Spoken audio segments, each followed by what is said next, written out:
તાજેતરમાં વંદે માતરમ રાષ્ટ્રીય ગાન સંબંધિત માર્ગદર્શિકા ચર્ચામાં હોય ત્યારે કરવા રોડ અને આસપાસના વિસ્તારમાં આવેલા ઐતિહાસિક મકાનો ફરી એકવાર ધ્યાનનું કેન્દ્ર બન્યા છે.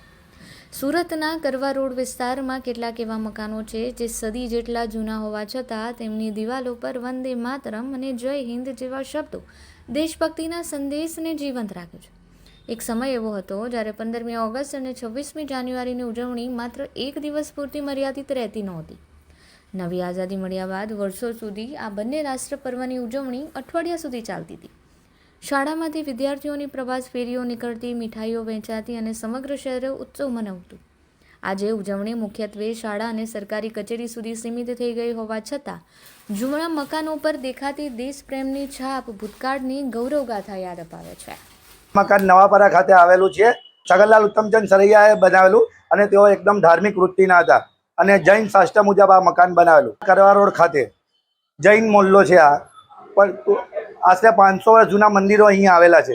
આ 1937માં બનાવેલું હતું અને આશરે 90 વર્ષ જૂનું છે. એવો સરૈયાના વેપારી હતા, એટલા માટે એમણે આ રીતે બનાવેલું અને એના પર બધા ધાર્મિક અને પ્રાકૃતિક શબ્દ મેન્શન કરેલા છે અને એમનું નામ પણ છે CUS છગનલાલ ઉત્તમચંદ સરૈયા.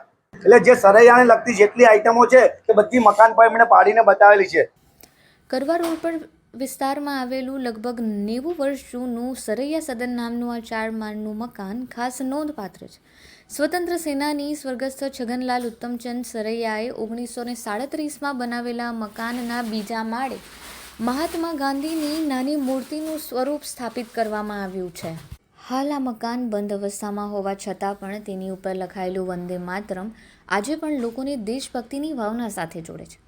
મકાનના શિલ્પમાં સ્વસ્તિક, પાર્શ્વનાથ ભગવાનનું ચિહ્ન અને ધાર્મિક પ્રતીકોનો સમાવેશ આધ્યાત્મિકતા અને રાષ્ટ્રીયતા બંનેનું અનોખું મિશ્રણ દર્શાવે છે.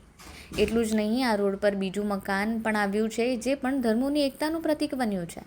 સુંદર કોતરણી યુક્ત આ 3 માળના મકાન ઉપરના ભાગમાં સામસામે રાષ્ટ્રીય ધ્વજ પણ જોવા મળે છે.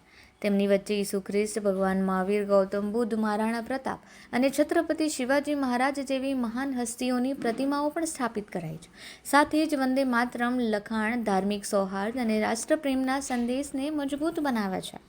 અહીંથી પસાર થતી વખતે લોકોનું ધ્યાન ચોક્કસ આ લખાણ ઉપર જાય છે. ધૂપની બાટલી છે, સરૈયાની બાટલી, સ્વસ્તિક ચિહ્ન, પાર્શ્વનાથ ભગવાનનું ચિહ્ન પણ બનાવેલું છે. ઉપર 23માં પાર્શ્વનાથ તીર્થંકર છે, સર્પનું નિશાન છે. ઉપર ગાંધીજીનો ફોટો પણ છે. આખું સ્ટેચ્યુ બનાવેલું છે ગાંધીજીનું અને એ ગાંધીજીની સાથે જેલમાં ગયા હતા. સ્વતંત્ર સેનાની હતા.